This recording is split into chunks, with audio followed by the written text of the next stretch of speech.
Fala galera, bem-vindos a mais um Triplo F. O ano de 2019 acabou de começar e eu já quero começar esse ano com o pé no acelerador, trazendo vídeos novos para vocês. E o vídeo de hoje é um vídeo que eu prometi há alguns dias para vocês e que várias pessoas já me cobraram. E hoje eu vou falar um pouquinho mais sobre o filme Bird Box, além de alguns spoilers e principalmente eu vou focar nos monstros.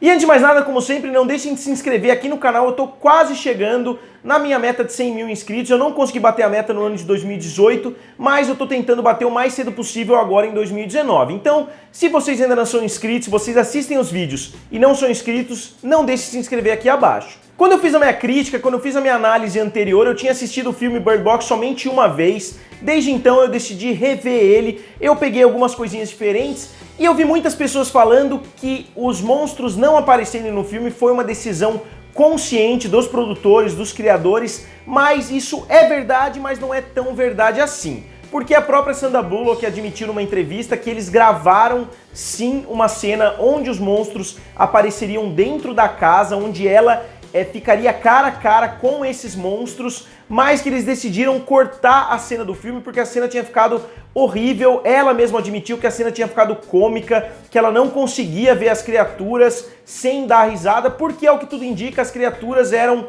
um homem com uma cara de bebê, era uma criatura bem esquisita mesmo, e que eu tenho certeza que hoje os criadores estão bem satisfeitos de terem cortado ela do filme, considerando o sucesso que o filme tem feito. Porque mesmo o filme tendo sido muito divisível, praticamente todo mundo que eu conheço já assistiu Bird Box. E agora, voltando a falar dos monstros, a gente sabe que o monstro que aparece, ou esse evento que aconteceu no filme, se trata de um ser praticamente onipresente, um ser que atinge o mundo inteiro quase que de uma vez, porque a gente vê nos noticiários que está acontecendo alguma coisa bem grave na Rússia, e algumas horas depois que a personagem da Mallory vai ao médico, esse evento já chegou nos Estados Unidos. Então é meio óbvio concluir que não se trata de somente um monstro, e sim de uma entidade ou uma série de entidades. E um fato bem curioso aconteceu quando eu estava assistindo Bird Box, porque eu comprei, como vocês sabem, o livro do H.P. Lovecraft para fazer os meus vídeos de Rick and Morty, para fazer os meus vídeos que eu fiz no mês passado. Foi uma série de 2 vídeos diferentes do mito do Cthulhu, e eu tinha acabado de ler alguns trechos do livro. Eu fechei o livro e decidi assistir Bird Box. E quando eu vi no começo que as pessoas estavam se matando simplesmente por olhar pra cima, a primeira coisa que eu pensei foi, pô, seria bem legal se o monstro do filme, se essa entidade do filme fosse um monstro do H.P. Lovecraft. Não necessariamente o Cthulhu, mas talvez algum outro dos monstros dessa rica mitologia que ele criou. E no passar do filme eu acabei até esquecendo essa ideia, porque tudo demonstrava que eles não iam mais abordar a origem dos monstros, que eles não iam tentar explicar de onde esses monstros vieram. Até que o personagem Gary entrou na situação e mudou tudo. Porque o Gary chega como coitadinho, ele finge que está sendo perseguido.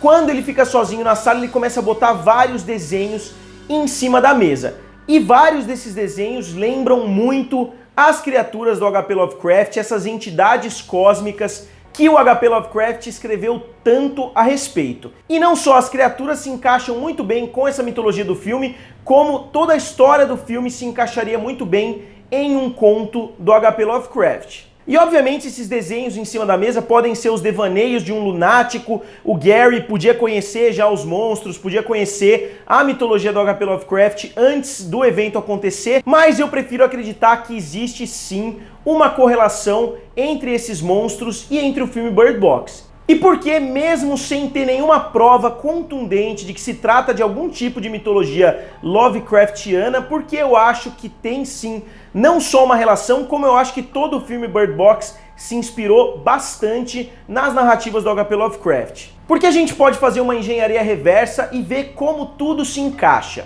Primeiro vamos dar uma olhada como o filme acontece. O filme começa pela Rússia. E se a gente der uma olhada, a cidade de Riley, eu não sei exatamente como se pronuncia, mas essa cidade aqui do lado, ela se encontra no Oceano Pacífico. E tudo, pelo que a gente sabe, começa na Rússia, ou pelo menos naquela região. Então, se encaixaria sim se esses monstros, se essas entidades tivessem acordado na cidade de Riley que um dos lugares possíveis que eles iriam seria primeiramente para a Rússia e depois possivelmente para o resto do mundo. E considerando o tamanho da Rússia, é bem provável que fosse o primeiro país que essas entidades fossem. E outra coisa que é muito bem descrita na mitologia do H.P. Lovecraft é que quando um humano, quando uma pessoa normal vê uma dessas entidades, ela fica louca praticamente instantaneamente, geralmente causando a sua morte. E é exatamente o que a gente vê nesse filme. E que quando essa visão não causa morte, geralmente ela cria uma devoção desmedida, a pessoa começa a admirar aquele evento e começa a idolatrar aquela figura de forma extremamente radical, e isso a gente também vê no filme. Então as duas possibilidades das pessoas que veem esse evento batem claramente com o que a gente vê na ficção do Lovecraft. Outro ponto bem importante que algumas pessoas levantaram é por que os monstros não atacam as pessoas dentro das casas. E para mim isso é uma resposta bem simples, porque os monstros não se importam nem um pouco com a humanidade, porque os monstros não estão ali por um motivo maior. Eu vou falar um pouquinho mais a respeito disso, a respeito das analogias que o filme cria, mas a princípio, se a gente considerar que são os monstros do H.P. Lovecraft, eles não se importam nem um pouco com a humanidade, e a humanidade vai à loucura por ver eles, não que eles tenham uma intenção de acabar com a humanidade nem nada assim. Porque o próprio Lovecraft falou que esses monstros, que essas entidades não são nem do bem e nem do mal, e que a humanidade não tem o discernimento para entender a existência dessas criaturas, então eles acabam colocando esses monstros em uma das duas categorias. E talvez o segundo maior mistério do filme, além da identidade desses monstros, é porque algumas pessoas não são afetadas por essa experiência. E eu sei que tem muitas teorias por aí rolando, mas para mim cada pessoa é afetada de uma forma diferente. Essas pessoas que não foram afetadas, elas podem não ligar para a morte, a visão do monstro pode ter um efeito diferente, porque talvez elas já tivessem uma visão bem diferente da realidade do que as outras pessoas normais. Então talvez essa devoção seja criada ao invés do desejo da morte, do desejo de se unir às pessoas que já morreram, como a gente vê no começo do filme com a mulher que acaba se matando porque vê a mãe. E lembrando que a gente não sabe exatamente quantas pessoas morreram, a gente não sabe exatamente quantas pessoas estão vivas, escondidas dentro das casas, e a gente não sabe exatamente quantas pessoas viraram esses devotos radicais. Mas pelo que a gente vê no filme, não são tão poucas pessoas assim que não se matam, porque a gente vê no decorrer do filme diversas pessoas que não sofreram desse mal de se matar e acabaram sobrevivendo daquela forma. A gente vê em 3 ou 4 momentos distintos no filme, grupos diferentes que possuem essa habilidade. E lembrando também que todas as pessoas que ainda estão vivas, como é o caso da Sandra Bullock, como é o caso das outras pessoas que a gente vê, elas ainda não fizeram o teste de olhar para cima para saber se elas iriam se matar ou se elas iriam se converter para a igreja do H.P. Lovecraft, por exemplo. Então não tem como saber qual é o percentual de pessoas que acontece uma coisa, qual é o percentual de pessoas que acontece outra. E outro ponto também, muitas pessoas morreram sem nem olhar para cima, porque se a gente imaginar, na hora que a merda estourou, na hora que tudo aquilo aconteceu na Terra, muitas pessoas morreram atropeladas, morreram pisoteadas, morreram em acidente de trânsito, morreram em explosões e etc. A própria personagem da Sandra Bullock praticamente morreu quando a irmã dela bateu o carro, então simplesmente não tem como a gente saber de que forma esses grupos seriam divididos. Eu diria que os humanos desse mundo estariam divididos em 4 categorias: aqueles que viram o evento e se mataram, aqueles que viram o evento e não se mataram e viraram aqueles religiosos, aqueles que não viram os eventos, mas continuam vivos, escondidos dentro de casa, e os que não viram o evento e acabaram morrendo de forma trágica, que, como eu disse, não devem ter sido poucos. E como eu falei, eu estou bem a par de todas as teorias que estão rolando com a Igreja Católica, com a questão de depressão, que as pessoas usam vendas por causa da depressão. Eu li bastante a respeito dessa simbologia do filme, e eu vi muitas pessoas falando que os monstros não importam por causa disso, que não precisa saber o que são os monstros, porque o que importa nesse filme é a metáfora, são as alegorias. E eu discordo plenamente desse posicionamento. Para mim, não é só porque um filme tenta transmitir alguma mensagem maior a respeito do filme, através de alguma metáfora, através de alegorias, isso para mim não anula nem um pouco os outros aspectos do filme. Tudo bem, o filme foca mais na figura da Sandra Bullock e o desenvolvimento de personagem dela, de uma pessoa que não se relacionava para uma pessoa que começou a se relacionar com a humanidade e toda a evolução dessa sobrevivência, mas essa subtrama de uma personagem não anula o fato do que está acontecendo no resto do mundo inteiro, que é um apocalipse, que é um filme de monstro também. Eu acho que o filme pode ser essas duas coisas diferentes, ele pode ter uma história principal coesa e pode ter uma metáfora também. Por exemplo, Francis Ford Coppola sempre falou que ele viu O Poderoso Chefão como um filme de família. O Poderoso Chefão para ele sempre foi um drama de uma família, da família Corleone. Mas isso não anula o fato de que o filme era um filme de máfia também, e também não anula o fato de que o filme se baseava em fatos reais, que ele se inspirou em fatos reais do pós-guerra em Nova York, do crescimento da máfia na cidade de Nova York. Então acho que uma coisa não anula a outra e essa teoria pode conviver muito bem com as outras teorias que muitas pessoas estão falando por aí. E os monstros não precisam ser mostrados, como eu falei, eu não sou um enorme fã desse filme, mas o fato dos monstros não aparecerem e aparecerem somente aquelas imagens desenhadas pelo Gary, eu acho extremamente interessante. E essa aparentemente foi a primeira pergunta que o roteirista do filme fez para o Josh Malerman, que é o escritor do livro. Quem são e de onde vieram as criaturas ou o monstro? E o Malerman respondeu que ele não fazia ideia. Ou seja, ele não quis se comprometer diretamente com nenhuma resposta, porque é muito legal ficar esse clima de mistério para o espectador.